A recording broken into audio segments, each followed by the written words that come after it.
నమస్తే, welcome to our channel. సామాన్య గ్రామస్థాయి కార్యకర్త నుంచి నేడు రాష్ట్ర అధికార ప్రతినిధిగా నియమితులైనటువంటి అప్పసాని రాజేష్ గారు మనతో ఉన్నారు. మరి ఆయన ప్రస్థానం గురించి ఆయన మాటల్లోనే తెలుసుకుందాం. నమస్తే సార్. నమస్కారం సార్. మీరు ఒక రాజకీయ విశ్లేషకులుగా ఎన్నో విశ్లేషణలతో ప్రజలను చైతన్యపరిచారు. అంటే ఈవెన్ పార్టీ గొంతు సైలెంట్గా ఉన్నప్పుడు కూడా మీ గలంతో మీరు వినిపించి ఎంతో మందిని చైతన్యపరిచారు. ఈవెన్ జగన్మోహన్ రెడ్డి హయాంలో ఎవరు కూడా ముందుకు రానటువంటి పరిస్థితి, కానీ అతి కొద్ది మంది ముందుకు వచ్చారు. అందులో మీరు ముందుగా ఉంటారు. మరి నేడు రాష్ట్ర అధికార ప్రతినిధిగా నియమితులైనందుకు మా ఛానల్ తరపు నుంచి ముందుగా మీకు అభినందనలు సార్. Thank you sir. మరి మీ ప్రస్థానం గురించి మీ మాటల్లోనే వినాలనుంది. అంటే వాస్తవంగా ఈరోజు నేడు ప్రకటించబడిన తెలుగుదేశం పార్టీ జాతీయ రాష్ట్ర కమిటీల్లో తెలుగుదేశం పార్టీ ఆంధ్రప్రదేశ్ రాష్ట్ర అధికార ప్రతినిధిగా నన్ను నియమించినందుకు మొట్టమొదటగా జాతీయ అధ్యక్షులు నారా చంద్రబాబు నాయుడు గారికి, నన్ను గుర్తించి గౌరవించి నాకు ఈ స్థాయి కల్పించిన, అలాగే నేడు జాతీయ ప్రధాన కార్యదర్శి నుంచి పార్టీ వర్కింగ్ ప్రెసిడెంట్గా ప్రమోట్ అయిన నారా లోకేష్ గారు, నాకు చిరకాల మిత్రులు, దాదాపుగా 30 సంవత్సరాలకు పైగా నాకు చాలా సన్నిహితులు, పాలిట్ బ్యూరో మెంబర్, ప్రస్తుతం మా వేమూరు శాసనసభ్యులు నక్కా ఆనందబాబు గారు, అలాగే నన్ను ఫేస్బుక్లో నాటి జగన్మోహన్ రెడ్డి ప్రభుత్వానికి వ్యతిరేకంగా, అంటే నేను ఏదైనా చెప్పాలి అనుకునేటప్పుడు నాకు ఒక ప్లాట్ఫామ్ ఉండేది కాదు. అప్పుడు నేనేం చేసామంటే ఫేస్బుక్ నా అకౌంట్ నుంచి లైవ్ స్ట్రీము ఆన్ చేసి మా ఇంట్లో సోఫాలో కూర్చొని ఫోన్ ఇట్లా పట్టుకొని నేను చెప్పాలి అనుకున్న నా ఒపీనియన్ చెప్తుండేవాడిని. అంటే ఫేస్బుక్ నుంచి మీ ప్రస్థానం? ఫేస్బుక్ నుంచి ఫేస్బుక్ లైవ్ స్ట్రీమింగ్ ద్వారా నా అభిప్రాయాన్ని వ్యక్తం చేస్తుండేవాడిని. ఇప్పుడు యూట్యూబ్లోనో శాటిలైట్ ఛానల్స్లోకో నన్ను పిలిచి నాతో మాట్లాడించే స్థాయి గుర్తింపు నాకు లేదు కదా. నేను నా భావావేశాన్ని ఫేస్బుక్ ద్వారా వ్యక్తం చేసేవాడిని. జగన్మోహన్ రెడ్డి ప్రభుత్వం వాళ్ళు అనుసరిస్తున్న విధానాలు, నాకు చెప్పాలి అనిపించిన అభిప్రాయాన్ని అలా వ్యక్తం చేసేవాడిని. అటువంటి సందర్భంలో ఏమైందంటే గ్రాడ్యువల్గా ఫేస్బుక్లో నేను మాట్లాడుతున్న ఆ లైవ్ స్ట్రీమ్స్ యూట్యూబ్ ఛానల్స్ వాళ్ళు డౌన్లోడ్ చేసుకొని ఒక సామాన్యుడి స్పందన అని చెప్పని యూట్యూబ్లో పోస్ట్ చేయడం మొదలుపెట్టారు. లియో అనే యూట్యూబ్ ఛానల్ ద్వారా నాకు మాట్లాడే అవకాశం కల్పించారు. నేను మాట్లాడిన మొట్టమొదటి వీడియోనే దాదాపుగా ఒక 15 నిమిషాలు 12-15 నిమిషాల మధ్యలో ఉంటుంది. ఆ వీడియోనే బాగా వైరల్ అయింది ఆ కంటెంట్. సో వీడెవడో బాగానే మాట్లాడుతున్నాడే అని చెప్పని లియోతో పాటు ఇంకా మిగిలిన R24 అని, రెడ్ అని, తెలుగు వన్, ఇట్లా ఒక్కొక్క యూట్యూబ్ ఛానల్ వాళ్ళు కూడా నన్ను పిలవటం మొదలుపెట్టారు. యూట్యూబ్లో ఇక ఉదయం నుంచి సాయంత్రం వరకు ప్రతిరోజు ఒక 5 ఛానల్స్, 5x2 ఒక 10 వీడియోలు మాట్లాడేవాడిని. నాకు ఒక అపాచీ బైక్ ఉండేది. ఆ బైక్ మీదే వచ్చేవాడిని నేను. ఛానల్స్కి బైక్ మీద వచ్చి మాట్లాడే ఎనలిస్ట్ పేరుతోటి పొలిటికల్ అనలిస్ట్ అని వేసేవాళ్ళు. ఎనలిస్ట్ నేను ఒక్కడే, అందరికీ కార్లు ఎవరి స్థాయి తగ్గట్టుగా వాళ్ళు ఉండేవాళ్ళు. అట్లాంటి స్టేజ్లో ఈటీవీ వాళ్ళు మొట్టమొదటిగా నన్ను ఈ నా యూట్యూబ్ వీడియోలు విని వాళ్ళు కాల్ చేసి మొట్టమొదటిగా శాటిలైట్ ఛానల్లో లైవ్ డిబేట్లో నేను ఈటీవీ ప్రతిధ్వనిలో పార్టిసిపేట్ చేశాను. ఈటీవీ ప్రతిధ్వని తర్వాత ఏబిఎన్ వాళ్ళు పిలిచారు. ఏబిఎన్ తర్వాత TV5, Maha news, prime 9, 99, CVR, Zee Telugu, ఇట్లా ఒక్కొక్క శాటిలైట్ ఛానల్ వాళ్ళు పిలవటం మొదలైంది. ప్రతి ఛానల్కి నేను నా బైక్ మీదే వెళ్ళేవాడిని. ఈ క్రమంలో 2023 ఏప్రిల్ 18, సరిగ్గా రేపు 18వ తారీఖు 3 సంవత్సరాల క్రితం నాకు హార్ట్ బైపాస్ సర్జరీ అయింది. బైపాస్ సర్జరీ అయినప్పుడు డాక్టర్స్ ఏం చెప్పారంటే, అంటే 2023 ఏప్రిల్లో బైపాస్ అయింది, 2024 ఏప్రిల్ మే నెలలో ఎలక్షన్స్ ఉంటాయి. అప్పటికి నా వాయిస్ బాగా వెళ్తుంది, ప్రాపర్గా జనాలు కనెక్ట్ అవుతున్నారు, నేను చెప్పాలనుకున్నది ప్రాపర్గా కమ్యూనికేట్ చేయగలుగుతా ఉన్నా. నేను జగన్మోహన్ రెడ్డి ప్రభుత్వం, అతని అరాచకాలు, వీటికి బలంగా అతనికి వ్యతిరేకంగా వాయిస్ వినిపించేవాళ్ళు అప్పుడు కొద్దిమందే ఉన్నారు. సో ఆ టైంలో నాకు ఈ సర్జరీ, ఇప్పుడు ఎలక్షన్స్ ముందు ఈ ప్రతిబంధకం వచ్చింది అని నేను అనుకుంటున్నా. నేను డిశ్చార్జ్ అయ్యే రోజు డాక్టర్స్ ఏమన్నారంటే, మీరు కొన్నాళ్ళు సిటీలో బైక్ డ్రైవింగ్ అవాయిడ్ చేయాలి ఒక 1 year దాకా. రెండోది, మీరు ఛానల్ డిబేట్స్కి వెళ్తే అక్కడ యాంగర్ మేనేజ్మెంటు మీకు ఇబ్బందికరంగా ఉంటుంది, మీరు కొన్నాళ్ళు డిబేట్స్కి దూరంగా ఉంటే బాగుండు అన్నారు. నేను ఎన్నాళ్ళు దూరంగా ఉండాలని అడిగా. నేను అట్లీస్ట్ 6 months దూరంగా ఉండాలి అన్నారు. నేను ఆలోచించా, 6 నెలలు నేను దూరంగా ఉండటం అని అంటే ఏప్రిల్ నుంచి ఆల్మోస్ట్ నవంబర్ ఎండింగ్లోకి వెళ్ళిపోతాం, ఎలక్షన్స్ దగ్గరకు వచ్చేస్తాయి. కాబట్టి ఖచ్చితంగా లేదు, ఈలోపే నేను వెళ్ళాల్సిందే బయటకని డిసైడ్ అయిన తర్వాత నేను హార్డ్లీ 3 months లోపు ఏబిఎన్ నుంచి కాల్ వస్తే ఏబిఎన్కి వెళ్ళాను. అంటే భౌతికంగా మిమ్మల్ని ప్రతిబంధకాలకు సృష్టించినా సరే వాటిని అన్ని దాటుకుని మీ పట్టుదలతో నాకు ఎదురైన హార్ట్ సర్జరీని కూడా నేను ఓవర్కమ్ అయ్యి యాక్చువల్గా ఫస్ట్ టైం నేను అంటే ఈ సర్జరీ తర్వాత ఏబిఎన్కి వెళ్ళినప్పుడు ఆల్మోస్ట్ 3 months తర్వాత రావటం, తర్వాత నేను అంత పెద్ద మేజర్ సర్జరీ తర్వాత నేను ఆ లైవ్లో పార్టిసిపేట్ చేసినప్పుడు నా ఫ్లో నాకు మళ్ళీ తిరిగి రీగైన్ అవుతానా లేదా అని ఒక డౌట్ ఉండేది మీలో మీకు సందేహం. కానీ నేను యాజ్ యూజువల్గానే అంతకుముందు ఎలా ఫ్లూయెంట్గా మాట్లాడగలిగానో అలాగే మాట్లాడాను. అలా మాట్లాడే క్రమంలో ఒకసారి కొంచెం దగ్గు వచ్చిందనమాట. దగ్గు వస్తే యాంకర్ విజయ్ చంద్రిక కూడా తను కూడా పాపం భయపడిపోయింది. ఎందుకంటే ఇప్పుడు నేను దగ్గినా నాకు ఇక్కడంతా పెయిన్ వస్తుంది నాకు. నేను అప్పుడే రికవర్ అయ్యి 3rd monthలో ఉన్నా నేను. సో గాడ్స్ గ్రేస్ వాటిని అన్నింటిని అధిగమించాం, మనం అనుకున్న లక్ష్యాన్ని చేరగలిగాం. ఈ ప్రాసెస్లో ఏమైపోయిందంటే మొట్టమొదట ఒక ఛానల్కి వెళ్ళి ఒక కెమెరా ముందు మాట్లాడటం మొదట్లో చాలా గొప్పగా అనిపించేది. ఓ పల్లెటూరు, నేను 94 నుంచి 2004 దాకా మా ఊరు తెలుగుదేశం పార్టీ గ్రామ కమిటీ అధ్యక్షుడిగా పనిచేస్తున్నా. అలాగే 2014-19 మధ్యకాలంలో కూడా నా వైఫ్ మా ఊరు ఎంపీటీసీ మెంబర్గా నెగ్గుంది. అప్పుడు కూడా మళ్ళీ నేనే పార్టీ బాధ్యతలన్నీ చూసేవాడిని. 2019 అసెంబ్లీ ఎలక్షన్స్లో రాష్ట్రం అంతా జగన్ గాలి వీచినప్పుడు కూడా మా Vemuru constituency booth number 16 and 17 of Vemuru constituency మా విలేజ్ 1998 ఓట్లు మొత్తం ఊర్లో. అంటే 2000 ఓట్లకి 2 ఓట్లు తక్కువ. అటువంటి ఊర్లో నేను 400 ఓట్లు టీడీపీకి మెజార్టీ తేగలిగాను. ప్రతి కుటుంబంతో, ప్రతి ఓటర్ తోటి, ఆఖరికి 3వ జనరేషను అంటే నేను 94లో నాకు 25వ సంవత్సరంలో నేను గ్రామ కమిటీ అధ్యక్షుడిగా. అప్పటికి మా నియోజకవర్గంలో కాంగ్రెస్ పార్టీ నుంచి ఆలపాటి ధర్మారావు గారు ఆయన మంత్రిగా ఉండేవాళ్ళు. కాంగ్రెస్ ప్రభుత్వ హయాంలోనే నేను గ్రామ కమిటీ అధ్యక్షుడిగా ఎంపిక కాబడ్డా నా 25వ సంవత్సరంలో. ఆ చిన్న ఏజ్లో అప్పుడు చాలా సీనియర్లు పెద్దవాళ్ళు అనుకున్న వాళ్ళతో మొదలయ్యి ఇప్పుడు వాళ్ళ మనవాళ్ళతోటి నాకు యాక్సెస్ మా ఊర్లో 3వ జనరేషను. మొదటి నుంచి నాకు జనాలతో యాక్సెస్ ఉంది. ప్రజల సమస్యలు, గ్రామాల సమస్యలు, రైతుల సమస్యలు, కుటుంబాల స్థితిగతులు, వీటన్నిటినీ చిన్నతనం నుంచి దగ్గరగా పరిశీలించిన నా అవగాహన. తర్వాత పార్టీ నేను 9th క్లాస్లో 8th క్లాస్ చివరిలో పార్టీ ఫార్మేషన్ అయింది. మేము 9th క్లాస్లో ఉన్నప్పుడు 1983లో ఎన్టీ రామారావు గారు మొట్టమొదటి ఎలక్షన్ జరిగింది. రామారావు గారిని ఆ ఎన్నికల సందర్భంగా సరిగ్గా మనం కూర్చున్నంత దూరంలో నుంచి నేను చూడటం జరిగింది, వారి ప్రసంగం వినటం జరిగింది. ఆ ఏజ్లో నేను సైకిల్కి జెండా కట్టుకొని వారి చైతన్య రథం వెంట 10 కిలోమీటర్లు ప్రయాణించడం జరిగింది. ఆనాటి నుంచి మేము జూనియర్ ఇంటర్లోకి అడుగుపెట్టిన తర్వాత ఒక నెల రోజులకి నాదన్న బాసరావు రామారావు గారిని బర్తరఫ్ చేయించడం, ఆ ఇన్సిడెంటు నెల రోజులు నేను జూనియర్ ఇంటర్ క్లాసులకు అటెండ్ కాల. అంటే మీకు తెలియదు కానీ మాది లాస్ట్ బ్యాచ్. మా అప్పుడు 10th క్లాస్లో మ్యాథ్స్ కాంపోజిటివ్ జనరల్ అని మాకు ఆప్షన్ ఉండేది. పల్లెటూరు జిల్లా పరిషత్ స్కూల్లో కాంపోజిటివ్ మ్యాథ్స్ నాకు 85 వచ్చినాయి. 85 అంటే అప్పట్లో చాలా మంచి మార్కులు. ఇంటర్లో నాకు 150కి 13 వచ్చినాయి. కారణం ఏంటంటే ఇప్పుడు నేను చదువు రాక కాదు, చదవక ఈ పార్టీ ఈ జెండా అనేది అంతగా, అంటే జూనియర్ ఇంటర్లో నెల రోజులు రామారావు గారి చదువును కూడా పక్కన పెట్టే అంత ఎందుకని ప్రభావితం చేసింది సార్ ఈ రాజకీయ పరిస్థితి? అంటే కొందరికి ఇప్పుడు వ్యసనాలు రకరకాలుగా ఉంటాయి కదా. కొందరికి తాగుడు వ్యసనం ఉంటుంది, కొందరికి స్మోకింగ్ వ్యసనం ఉంటుంది, కొందరికి పేకాట వ్యసనం ఉంటుంది. నాకు ఆ టీడీపీ అనేది ఒక వ్యసనం, ఊరు అనేది ఒక వ్యసనం, జనం అనేది ఒక వ్యసనం. ఆ వ్యసనంతో 10th క్లాస్లో 421 అప్పుడు, అంటే ఇప్పుడు 420 అంటే అది పెద్ద మార్కులుగా పరిగణించారు కానీ అప్పట్లో, అంటే నేను చెప్పేది 1984 నా 10th అయిపోయింది. అప్పుడు మంచి మార్కులే. పల్లెటూరులో తెలుగు మీడియం జిల్లా పరిషత్ స్కూల్స్లో మంచి స్కోర్ కింద లెక్కది. కానీ ఇంటర్లో నాకు 3 సబ్జెక్టులు మిగిలిపోయినాయి. నేను మళ్ళీ సప్లిమెంటరీ పాస్ అయ్యి మళ్ళీ గుంటూరు వచ్చి, నేను తెనాల నుంచి గుంటూరు వచ్చి జేకేఎస్ కాలేజీలో బీకామ్ చేరా. మేము డిగ్రీ ఫస్ట్ ఇయర్లో ఉండగా విజయవాడ దేవినేని మురళీ హత్య జరిగింది. సెకండ్ ఇయర్లో వంగవీటి మోహన్ రంగ హత్య జరిగింది. అంటే ఆ సిచ్యుయేషన్స్, అప్పుడు గుంటూరు కృష్ణా జిల్లాలో ఎదురైన పరిస్థితులు, పరిణామాలన్నీ ప్రభావితం అయిన జనరేషన్ మేము. వాటిలో ఇన్వాల్వ్ అయిన జనరేషన్ ఒక రకంగా మాట్లాడుకుంటే. నాది కూడా ఆ రోజు గుంటూరులో యాక్టివ్ పార్టిసిపేషన్ ఉండేది. మా ఏజ్ని మించిన కార్యకలాపాల్లో మేము ఇన్వాల్వ్ అయ్యాం ఆ రోజున.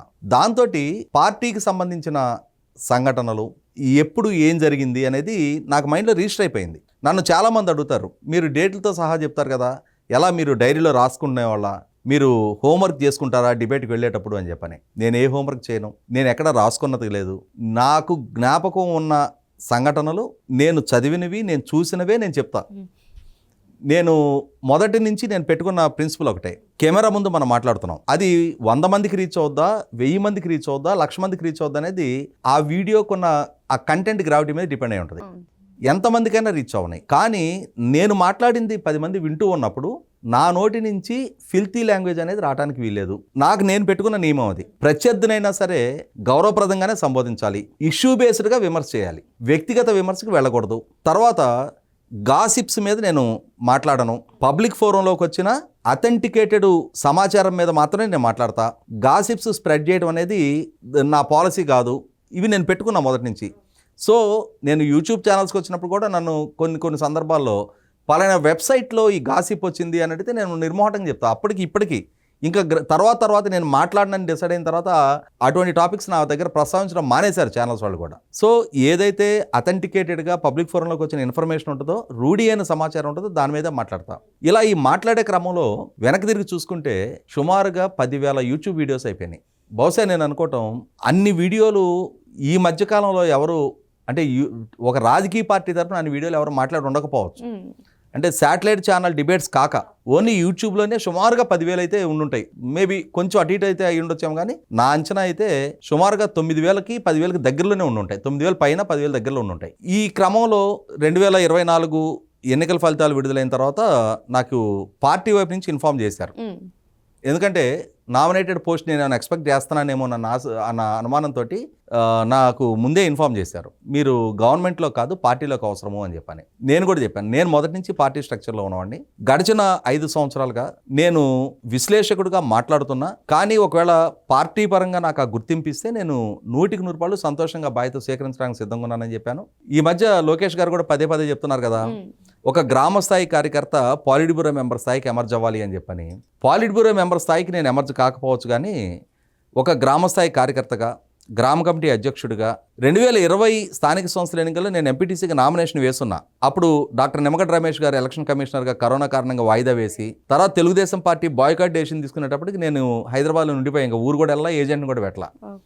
సో నాకు తెలిసి పార్టీ తప్పితే రెండో ప్రపంచం తెలియదు. ప్రజలు, ఊరు, ప్రజల సమస్యలు ఇవి తప్పితే నా వ్యక్తిగత జీవితాన్ని కూడా నేను పండగ పెట్టాను. అంటే ఒక రకంగా మాట్లాడుకుంటే ఈ ప్రాసెస్లో నేను చాలా కోల్పోయా.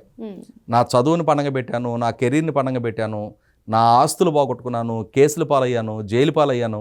అయితే ఏ రాజకీయం కోసం ఎన్ని కోల్పోయినా నా క్యారెక్టర్ని మాత్రం కోల్పోకూడదని చెప్పి నేను మొదటి నుంచి చాలా దృఢచిత్తంతో ఉన్నాను. నేను ఎక్కడ డిమోరలైజ్ అవ్వకూడదు. పోయింది ఆస్తే, నేను బాగానే ఉన్నా, నేను ఆరోగ్యంగానే ఉన్నా, నాకు ఏజ్ ఉంది, నేను మళ్ళీ నిలదొక్కుకోగలను, నా పిల్లల్ని నేను చదివించుకోగలను అనే ఒక ధైర్యం ఉండేది నాకు. ఆ ధైర్యంతో ఏ క్రైసిస్నైనా సరే చాలా మొండిగా ఎదుర్కొన్నా. ఆ ఎదుర్కొన్న పర్యవసానం ఈలోగా నేను 2004 నాటికి ఆస్తులన్నీ అప్పటికి కోల్పోయి కట్టుబట్టలతో నేను హైదరాబాద్ వచ్చా.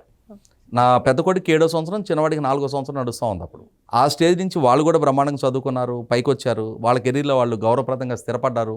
సో టైం పాస్ అయింది. నేను మాత్రం నాకు ఊహదెలిసిన నాటి నుంచి ఏ పార్టీలో ఏ జెండానైతే ఆదరిస్తున్నానో, గౌరవిస్తున్నానో, పనిచేస్తున్నానో, ఎన్ని కష్ట నష్టాలు ఎదురైనా, నాకు వ్యక్తిగతంగా ఎటువంటి సంక్షోభ పరిస్థితులు ఎదురైనా, ఇవి నేను సృష్టించుకున్న సమస్య. ఇప్పుడు ఫైనాన్షియల్ ఇండిసిప్లిన్, నా స్థాయిని మించి ఖర్చు పెట్టమని చెప్పిన పార్టీ నాకు ఆదేశాలు ఇవ్వాల. నా వ్యసనంతో నేను ఖర్చు పెట్టుకుంటూ వెళ్ళా. నేను ఆ పోషించే క్రమంలో నేను నష్టం చేసుకున్నా. దాని ఇంపాక్ట్ నా ఫ్యామిలీ సఫర్ అయింది. దానికి ఎవరినో బ్లేమ్ చేసి నాకేదో నష్టం జరిగిపోయింది, దాన్ని ఎవరో కాంపన్సేట్ చేయాలి అని చెప్పని ఇంకెవరి మీదో నిందలు మోసి, ఇది నాకు మొదటి నుంచి నాకు ఇష్టమైన ప్రక్రియ. నేను ఊరి నుంచి బయటకు వచ్చానంటే నాకు 34 నుండి 35 సంవత్సరంలో, అప్పటికి 10 సంవత్సరాలు ఊర్లో పెత్తనం చేసి బయటకు వచ్చా. ఈ 10 సంవత్సరాల ఇంపాక్ట్ మళ్ళీ 2004లో నేను ఊరి నుంచి వచ్చేసి 2006 లోకల్ బాడీ ఎలక్షన్స్ అప్పుడు పోలీసులకి మాకు ఘర్షణ జరిగింది. మాకు ఘర్షణ జరిగిన సందర్భంలో నేను పోలీసులను కొట్టాను అని చెప్పని నాతో పాటు, నేను అక్యూజ్ నెంబర్ 1గా, నాతో పాటు ఇంకొక 32ని కేసులో ఇన్వాల్వ్ చేశారు. నేను నాన్ బెయిలబుల్ కేసు, అది జైల్లో ఉండి బెయిల్ తీసుకున్నాం కాంగ్రెస్ ప్రభుత్వ హయాంలో. తిరిగి 2009 అక్టోబర్ 22 ఆ జడ్జిమెంట్ వచ్చింది. నేను కన్విక్టెడ్. దాంట్లో నేను అక్యూజ్ నెంబర్ 1, 2 and 3 మా ముగ్గురికి ఇంప్రిజన్మెంట్ కన్ఫర్మ్ చేస్తుంటే నేను జడ్జి గారిని రిక్వెస్ట్ చేస్తే ఒక్కొక్కరికి 5,000 ఫైన్తో ముగిచ్చారు. సో ఆ ఫైన్ కట్టి బయటకు వచ్చాం. ఇప్పటికీ నాకు అది ఒక బ్లాక్ మార్క్ అట్లాగే ఉండిపోయింది. నేను మళ్ళీ హైకోర్టుకి వెళ్ళి ఛాలెంజ్ చేసే పొజిషన్ కూడా లేదు అప్పటికి నాకు. నేను అప్పటికే చాలా ఫైనాన్షియల్గా దెబ్బతినున్నా. ఆ కేసు హ్యాండిల్ చేయడమే 38 సార్లు హైదరాబాద్ నుంచి వాయిదాలకు తిరిగాను నేను అప్పటికి. మళ్ళీ 2014 అసెంబ్లీ ఎలక్షన్స్ ముందు లోకల్ బాడీస్ వచ్చినాయి. సరే మరి చూస్తే ఊర్లో కొంచెం ఇబ్బందికర పరిస్థితులు కనిపిస్తున్నాయి. సరే లాభం లేదని చెప్పని మహిళ రిజర్వ్ అయింది ఎంపీటీసీ. నా వైఫ్ని తీసుకెళ్ళి ఎంపీటీసీగా నామినేషన్ వేస్తే 2004లో బయటకు వచ్చి మళ్ళీ 2014లో 10 సంవత్సరాల తర్వాత ఈ 10 ఏళ్ళు నేను ఊరితోటి యాక్సెస్లో ఉన్నా. కానీ ఫుల్ టైం నేను అక్కడ ఉండలా. తను 352 ఓట్ల మెజార్టీతో తను గెలిపించారు. సేమ్ అదే మెజార్టీ మా ఎమ్మెల్యే అభ్యర్థి అంటే ఏప్రిల్ 6, 2014 లోకల్ బాడీస్ జరిగినాయి. మే 4 అంటే less than 1 month assembly elections అయినాయి. అదే మెజార్టీ నక్కానంద్ బాబు గారికి క్యారీ అయింది. 352 ఓట్లని 2019 అసెంబ్లీ ఎలక్షన్స్కి వచ్చేటప్పటికి 400 ఓట్ల స్థాయికి చేర్చాం. రాష్ట్రం అంతా జగన్ గాలి వీస్తున్నప్పుడు మా మండలం చుండూరు మండలం మాది బేసికల్గా వైసీపీ, అంతకుముందు కాంగ్రెస్గా హార్డ్ కోర్ మండలం. ఆ మండలంలో మా మెజార్టీని మాత్రం పెంచగలిగాం మేము. అది వ్యక్తిగతంగా ప్రతి కుటుంబంతో నాకున్న యాక్సెస్ తోటి మేము చేసిన పనులు, ఆ పనుల్ని ప్రాపర్గా ప్రమోట్ చేయటం, తర్వాత ప్రతి కుటుంబంతో మేము మెయింటైన్ చేసిన రిలేషన్స్. నేను ఒక గ్రామ స్థాయి నుంచి చూసొచ్చిన వాడిని. గ్రామస్థాయి పోల్ మేనేజ్మెంటు బూత్ లెవెల్ నుంచి వర్క్ చేసిన వాడిగా నా అప్పటికి ఇప్పటికి నాదొక సజెషన్ ఏంటి అంటే గ్రామ స్థాయిలో ఎవరైతే స్థానిక నాయకత్వం వహిస్తారో వాళ్ళు గనక ప్రజలకు అందుబాటులో ఉండి ఆ గ్రామ సమస్యల పట్ల ప్రాపర్గా స్పందించే వాళ్ళు అయ్యి ఉండి అక్కడ ఓటర్ని మానవత్వ కోణంతో కనుక వాళ్ళని కనుక వాళ్ళ ఇష్యూస్ని అడ్రస్ చేయగలిగితే తెలుగుదేశం పార్టీకి ఇంకొక 50 సంవత్సరాల సరే భవిష్యత్తు అలాగే కొనసాగుతుంది. కాబట్టి ఈ విషయంలో పార్టీ కూడా గ్రామస్థాయి నుంచి పార్టీని మరింతగా పటిష్టం చేయడానికి ప్రయత్నం చేయాలి. ఆ చేసే ప్రాసెస్లో చూద్దాం. ఇప్పుడు నేను కూడా రాష్ట్ర కమిటీలో అంతర్భాగంగా నాకు కూడా ఒక గుర్తింపు గౌరవం దక్కింది కాబట్టి ఇంతకు ముందు కన్నా ఇంకొంచెం ఇంటిమసీ నాకు నాయకత్వంతో ఏర్పడుతుంది. కాబట్టి నాకున్న అనుభవంతో నేను చూసిన పరిస్థితులు, పరిణామాలని, నాకున్న ఆ అనుభవాన్ని కూడా నేను కూడా షేర్ చేసుకోవడానికి ఆస్కారం ఉంటుంది. సార్ 2019 నుంచి 2024 వరకు జగన్మోహన్ రెడ్డి సీఎంగా ఉన్నప్పుడు అసలు పార్టీలో సీనియర్ నాయకులు కూడా భయపడ్డారు. అంటే మీకు కేసులేం కొత్త కాదు, కానీ ఎందుకు మీకు ఆ గలం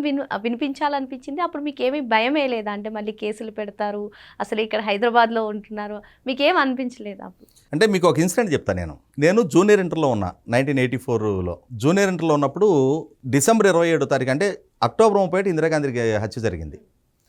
ఆగస్టు 16 నుంచి సెప్టెంబర్ 16 దాకా నాదెండ్ల భాస్కరరావుకి వ్యతిరేకంగా జరిగిన ఉద్యమం. సెప్టెంబర్ 16 మళ్ళీ తిరిగి ఎన్టీ రామారావు గారు ముఖ్యమంత్రిగా బాధ్యతలు చేపట్టడం. ఆ తర్వాత నెల 15 రోజులకి ఇందిరాగాంధీ గారి హత్య జరిగింది. ఇందిరాగాంధీ గారి హత్య జరిగిన వెంటనే రాజీవ్ గాంధీ గారిని ప్రధానమంత్రిగా ప్రమాణ స్వీకారం చేయించారు. ఇందిరాగాంధీ గారి హత్య జరిగిన ఎమోషన్లో డిసెంబర్ 27 పార్లమెంట్ ఎలక్షన్స్ వచ్చినాయి. నేను ఆ పార్లమెంట్ ఎలక్షన్స్ అప్పుడు సైకిల్కి జెండా కట్టుకొని కాలేజీకి వెళ్ళా. కాలేజీకి వెళ్తే కాలేజీలో అబ్జెక్ట్ చేశారు, జెండా కట్టుకొని రావడానికి వీల్లేదు అని. జెండా తీయమన్నారు, నేను తీయను అన్నా. నువ్వు తీయకపోతే సైకిల్ బయట పెట్టరా అన్నారు. నేను బయట పెట్టరా, నేను ఇక్కడే పెడతా అన్నా. అంటే ఒక రకంగా అది మంచి ప్రవర్తన అన్నాను నేను. కానీ ఏంటంటే పార్టీ విషయంలో నా వయసు అప్పుడు ఎంత, నాకు సెప్టెంబర్లో 15 నిండినాయి, 16 సంవత్సరం వచ్చింది అంతే. ఆ ఏజ్లో పార్టీ విషయంలో అంత మూర్ఖంగా వ్యవహరించే మనస్తత్వం అయి ఉన్నప్పుడు మరి నేను గడించిన అనుభవము, నేను చూసిన పరిస్థితులు, అందులో ఇంకొకటి ఏంటంటే ముఖ్యంగా నేను ఇందాక చెప్పినట్టుగా మేము ట్రావెల్ అయిన పీరియడ్ కూడా చాలా రఫ్ పీరియడ్. ఆ 80 up to 92 గుంటూరు కృష్ణా జిల్లాలో ప్రతిరోజు ఎవరో ఒక హత్య గురించి వార్త వింటూ ఉండేవాళ్ళం. ఘర్షణలు, గొడవలు, హత్యలు ఇవన్నీ చాలా దైనందిక జీవితంలో ఒక భాగంగా మారిపోయిన పరిస్థితుల్లో పెరిగిన వాళ్ళం మేము. అందువల్ల ఈ భయము, వాళ్ళు ఏదో చేస్తారు, నేను ఒక్కడనే తిరిగేవాడిని. బైక్ మీద వచ్చేవాడిని నేను ఛానల్స్ కన్నిటికి. నాకు బైపాస్ సర్జరీ అయినాక డాక్టర్స్ బైక్ డ్రైవ్ అవాయిడ్ చేయమన్న తర్వాత అప్పుడు కాంటబట్టి సిచ్యువేషన్లో నేను సెకండ్ హ్యాండ్ కారు కొనాల్సి వచ్చింది. నా దగ్గర స్తోమతుండి కాదు, అంటే నా హెల్త్ రీత్యా తప్పని పరిస్థితుల్లో నాకు డ్రైవింగ్ కూడా రాదు. మళ్ళీ దానికి ఒక డ్రైవర్ని పెట్టుకొని బైక్ మీద తిరిగినప్పుడు నాకు నెలకు 10,000 ఖర్చుతో అయిపోయేది. నన్ను చాలామంది అడిగేవాళ్ళు, మీరు ఇన్ని ఛానల్స్కి వెళ్ళి మాట్లాడుతున్నారు కదా, వాళ్ళకి రీచ్ వస్తుంది కదా, వాళ్ళకి యాడ్ రెవెన్యూ వస్తుంది కదా, మీకేం షేర్ ఇవ్వరా అనే. నేను చెప్పేవాడిని, నేను ఇప్పుడు లైవ్లోనే చెప్తున్నా, నా చొక్కాకి పెట్టిన గంజి కూడా నాకే బొక్క అని చెప్పేవాడిని. నేను ఎప్పుడూ ఎవరి దగ్గర చేయి చాచలేదు, చాచే అలవాటు నాకు లేదు. నాకు చేతనైంది నేను ఇవ్వటం తప్ప పుచ్చుకోవటం అనేది నాకు తెలియదు. దానివల్ల నేను చాలా కష్టాలు అనుభవించా. నాతో ట్రావెల్ అయినందుకు నా కుటుంబం కూడా ఆ కష్టాల్లో వాళ్ళు కూడా భాగస్వాములై వాళ్ళు కూడా అనుభవించారు. కానీ వీటన్నిటికన్నా కూడా ఇవాళ ఒక గ్రామస్థాయి కార్యకర్తగా మొదలైన నా ప్రస్థానం నాకుగా సంపాదించుకున్న గుర్తింపుతో ఆ గుర్తింపుని రికగ్నైజ్ చేసి గౌరవించి ఇవాళ రాష్ట్ర కమిటీలో స్థానం కల్పించడం అని అంటే అది మొట్టమొదటిగా ఆ విధమైన ఆ నాయకత్వాన్ని కూడా మెచ్చుకొని తీరాలి కదా. కాబట్టి ఇక్కడ ఖచ్చితంగా నేను కూడా చేజాచి డబ్బులు తీసుకొని ఉండొచ్చు, నేను నా లైఫ్ని కంఫర్ట్గా మార్చుకొని ఉండొచ్చు. నేను అధికార పార్టీలో 94 నుంచి 2004 దాకా ఆ రోజు గ్రామ కమిటీ అధ్యక్షుడిగా కొనసాగినాడు. ఆ రోజే కాంట్రాక్టులు చేసి పైరువీలు చేసి డబ్బులు సంపాదించుకోవడానికి ప్రాధాన్యత ఇచ్చుంటే నేను 2014లో నా వైఫ్ వచ్చి అక్కడ ఎంపీటీసీ కంటెస్ట్ చేస్తే 350 ఓట్లతో ఎందుకు గెలిపిస్తారు? నా వ్యక్తిత్వానికి నా మనస్తత్వానికి ఇచ్చిన గౌరవం అది.